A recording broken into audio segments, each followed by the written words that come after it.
Magandang araw po sa inyong lahat mga kababayan at welcome back dito po sa PNR at ito nga mga karibin natin Tore Nakarmagad, Senator Aimee, hawak na ang dokumento. Nako, yan mga kababayan, patungkol po yan ang ating alamin at bibigyan ng komento ngayong araw na ito. Pero bago pong lahat, kung bago ka pa lang at di pa po nakapag-subscribe sa ating munting channel, please don't forget to subscribe at palike na rin po ng video ito. Maraming salamat po at ito na nga. Simulan na po natin to. Sawa na ang bayan ko sa magnanakaw na tao.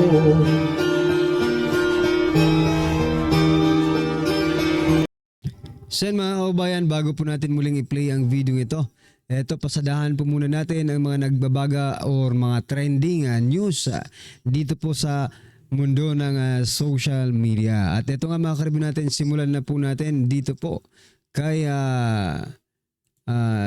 Yusek Castro, no, mga kaubayan. Sabi niya po mga karibin natin, ipagdasal pa natin na maging maganda ang kalusugan ng mga namumuno sa atin. Nako, ito highlight lang natin ay i-zoom in lang natin. Sa mga fake news peddlers, huwag yung gawan ng kwento ang Pangulo tungkol sa kanyang kalusugan. Hindi yan maganda para sa ating bansa. Dapat ipagdasal natin na maging maganda ang kalusugan ng mga namumuno sa atin.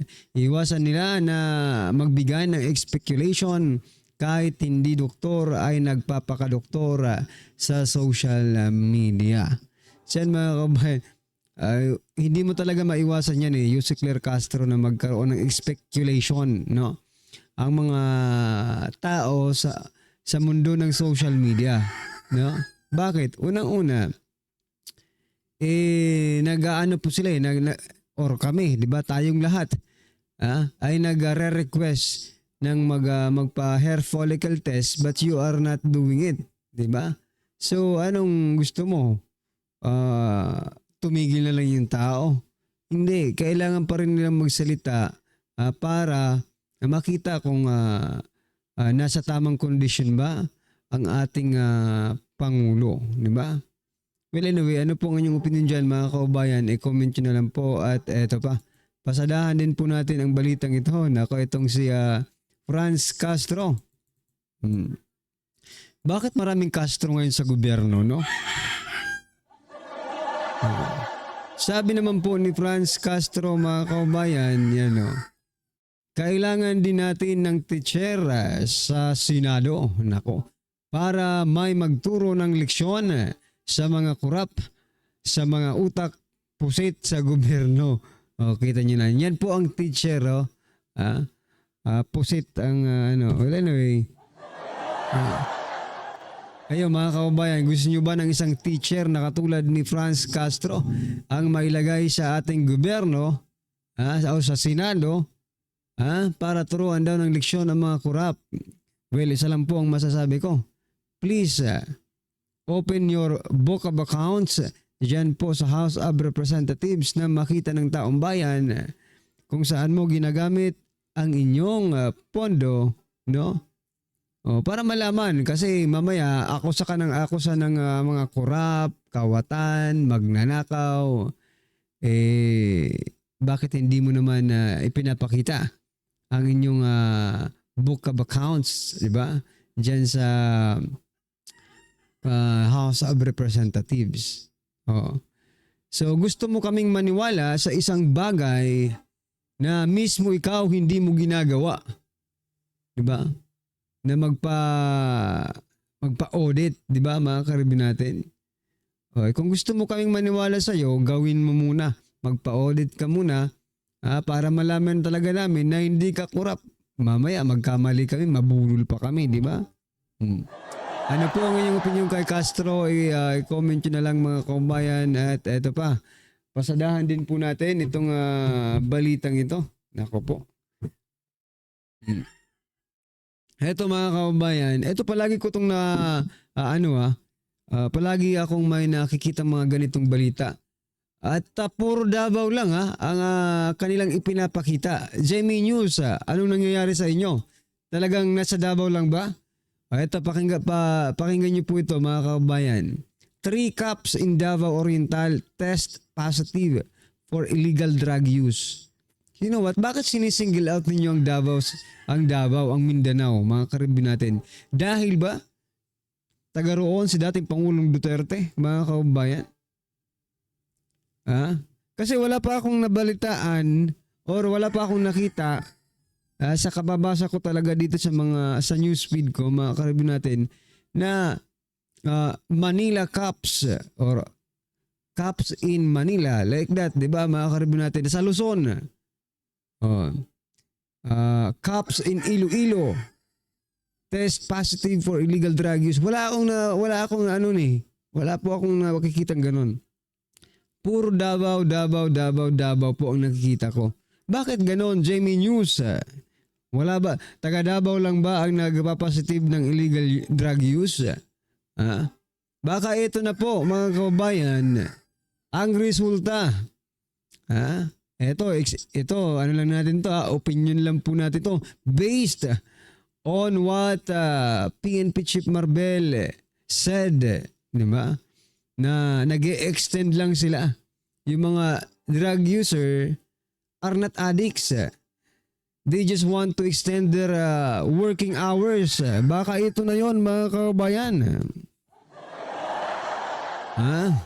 Pero sa susunod, mga karibin natin, sana mabalitaan naman natin na sa ibang lugar naman, wag puro Davao lang. Nakakaumay na po ang Davao ng mga test na yan eh. Anyway, si Congressman Pulong, si Congressman Pulong po ay nagpa-hair follicle test at negative po ang result, mga kababayan. No? O Congressman po yan, galing po ng Davao, mga kababayan. O kayong mga congressman sa iba't ibang bahagi ng ating bansa. Ano pang hinihintay nyo? Drug test na. Malay nyo, manalo pa kayo, di ba? O pag nag-negative kayo, malay nyo, manalo pa kayo. Any good news? Alright. Pero what I'm trying to point out dito po sa sa balitang ito, bakit kasi palaging Davao na lang kayo nakapokus? Wala ba sa ibang lugar, mga pulis, na nagpapositive ng illegal drug use? Ibalita nyo naman. Jamie News. Ibalita nyo naman yung iba. Mag-research kayo. Marami kayong researcher eh. Kayo po ay may capacity to do that. To compare. The comparison is important, mga karibin natin. Malay mo, sa Davao City, 3 cups lang. Sa Manila or something, saan bahagi ng ating bansa eh, may millions pala. Diba? Anyway, ano pong inyong opinion dyan? I-comment nyo na lang. At eto, pasadahan pa muna natin to bago natin i-play yung video. Sabi po ni Auntie Claire, hindi ako anti-Duterte. Uy, first time Pero hindi siya anti-Duterte, pero kung makabanat sa Duterte, araw-araw no? I voted for him in 2016. Ba? Talaga lang I voted for him. Ayan. Gina-justify niya talaga na ibinoto niya ito at hindi siya anti-Duterte. Kung hindi ka anti-Duterte, sa bagay, no? Maybe you're just following orders, di ba? Pero bago pa siya dito, mga kababayan, bago pa po siya naging PCO, Yusik dito sa PCO, no? Talagang halata na po sa vlog niya pa lang, talagang tinitira niya ng mga Duterte. Kaya wag niyo po kaming lukuhin. Ayun na po masasabi ko. Wag niyo po kaming lukuhin at papaniwalain na kayo po ay hindi anti-Duterte. Sa pagmumukha niyo pa lang at mga kilos, we can say, no? That you are anti-Duterte. Huwag mo kaming lukuhin. Ano masasabi nyo dito kay Auntie Claire, mga kababayan? Anti-Duterte. Hindi daw siya anti-Duterte. I-comment nyo na lang. Baka, nako po. Eto. Ito ang pag-uusapan natin, mga karibin natin. Tama naman itong sinasabi ni Congressman Richard Gomez. Patungkol po ito kay Kerwin Espinosa. Sabi po dito, huwag niyong paniwalaan ang katulad niya, si Kerwin Espinosa, na walang kredibilidad. Totoo. Totoo, di ba? Walang kredibilidad. At self-confessed drug lord. Yes. We will not do anything. He will not do anything good for mankind. Correct.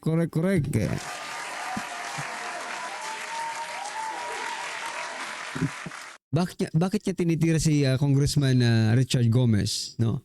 Sino bang mas may credibility sa kanilang dalawa? Si Kerwin Espinosa na self-confessed drug lord na kulong, mga kababayan. Tapos hindi naman yan kung walang basihan, no? Yung authority sa Leyte or mismong si Richard Gomez, Congressman Richard Gomez, hindi naman yan makukulong kung walang basihan si Kerwin Espinosa, di ba? Ano sa palagay niyo mga karubin natin? Ay, kitang-kita naman eh. Kitang-kita naman po yung diferensya. Kung papipiliin tayo between Kerwin Espinosa and Congressman Richard Gomez, ay kitang-kita kung sino po ang isipin nyo mga karibin natin Congressman Richard Gomez, isa po sa mga tumayo, mga kaubayan, para ipagtanggol si dating Pangulong Duterte dyan sa Kamara. Isa po sa nag-testify that the war on illegal drugs ay napaka-epektibo at maganda ang resulta. Pero yung iba, wag na nating pag-usapan. Baka gumaganti lang po ito, no?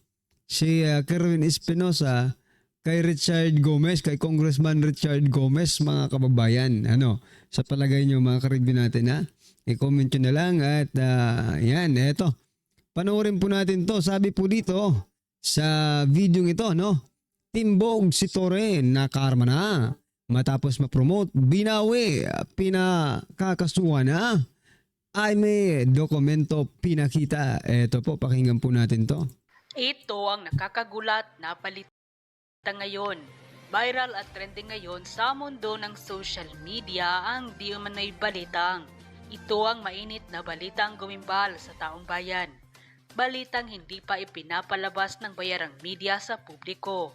Kahit anong palusot ang gagawin mo, lumabag ka sa batas ng maraming Pilipino.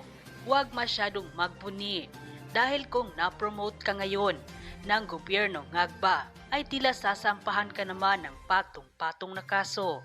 Hindi pa nga raw nagsisimula ang newly promoted star rank officer ng Philippine National Police o PNP. Tila mukhang problema agad di umano ang kakaharapin ng CIDG General na si Nicolas Torre matapos ang kumpirmadong balita mula mismo sa Senado sa ikinasang Senate hearing kamakailan lamang at may kumpirmadong matitibay na ebidensya na hawak na mismo ng senadorang si Amy Marcos na magpapatunay na iligal di umano ang sapilitang pag-aresto na dating Pangulo ng Republika ng Pilipinas na si dating Pangulong Rodrigo Duterte. Matapos magulantang ang taong bayan worldwide, pati ang ibang lahi, dahil sa tila wala di umanong due process ang pag-aresto at pag-surrender ng gobyerno ngagba sa International Criminal Court. So, yan po ang nakakabahala dito mga kababayan kay General Torre, no? Ito, opinion ko lang po ito. Personal na opinion mga kababayan. For example, ordinaryong tao, si dating Pangulong Duterte, at hindi naman siya dadalhin sa ICC, pero dito lang sa local courts natin, no? Tapos, ganito po ang mga mangyayari. May mga lapses, no? Na mangyayari sa pag-aresto. Kawawa po ang taong bayan. You know what I mean, mga karibin natin? Ordinaryong Pilipino. Kung nagawa nga nila kay dating Pangulong Duterte na dating Pangulo na yun no? Dapat nire-respeto pa rin yun na mga, lalo na kayong mga nasa armed forces at mga authorities, di ba? Dahil pinaasan yung sahod ninyo, dapat nire-respeto nyo yan. He is the only one who made it, di ba? Anyway, wag natin pag-usapan yung mga ganyan. Ang pag-usapan lang po natin, mga karibin natin, yung legality. Tapos kung ordinaryong Pilipino ka lang, diba? Gaganyanin ka nila, wala ka talagang magagawa, di ba? Kaya ako minsan, hindi lang talaga minsan, naniniwala talaga akong hindi po lahat ng nasa kulungan siguro, ay may mga kasalanan eh. Yung iba sa kanila, nagamit lang siguro. Yan po ang opinion ko, sa palagay nyo po, mga ka-review. ICC, The Hague, Netherlands. Pero bago ang lahat mga ka-update, kung bago ka pa lamang sa aking channel, ay mag-subscribe ka na at huwag kalimutang i-click ang notification bell para mas updated ka sa mga bagong videos na i-upload namin. At ito na nga mga ka-update, ayaw ninyong dumalo, ipapasabina na kayo ng Senado. Ito ang naging marka ng senadorang si Amy Marcos nang tahasang balagbagi ng mga executive officers na hindi dumalo sa ikinasang ikalawang Senate hearing patungkol sa di umano'y iligal na pag-aresto sa dating Pangulo ng Republika ng Pilipinas na si dating Pangulong Rodrigo Duterte. Newly promoted rank star officer na si General Nicolas Torre, wala di umanong kawala at sasampahan na di umano ng patong-patong na kaso dahil sa ginawa nitong iligal na pagpapaaresto kay dating Pangulong Rodrigo Duterte. Chairwoman ng Senate Foreign Relations Affairs Committee, Senator Amy Marcos, tila sumabog na sa galit at dismayado dahil sa hindi pagsipot ng halos lahat ng inimbitahan ng mga opisyalis ng gabinete ng kapatid nito na si Pangulong Bongbong Marcos Jr. So, ang nakikita ko kasi dito mga kaubayan, parang binabastos nila, no? Yung Senado. No? Tapos, eto sa Senator Chis Escudero, parang ayaw pa rin di ba? Ayaw pa rin bumigay. Ayaw pa rin ipasubpina itong mga high-ranking official ng gobyerno natin. Pero, in part of Senator Amy Marcos, parang nakakahiya yun kasi sila po ang authority dyan sa Senado. Dapat sila po ang nasusunod. Pero bakit ganun? Bakit parang ang lumalabas mga kababayan ay ang Senado ay sunod-sunuran lang kung sino man yung nag-uutos pa. Di ba? Nagko-command sa kanila. Parang puppet lang ba mga karbi natin? Well anyway, ano po ang inyong reaction dyan mga kababayan? I-comment nyo na lang po. At don't forget to like the video. Maraming salamat po. Sawaya ang bayan ko sa magnanakaw na tao.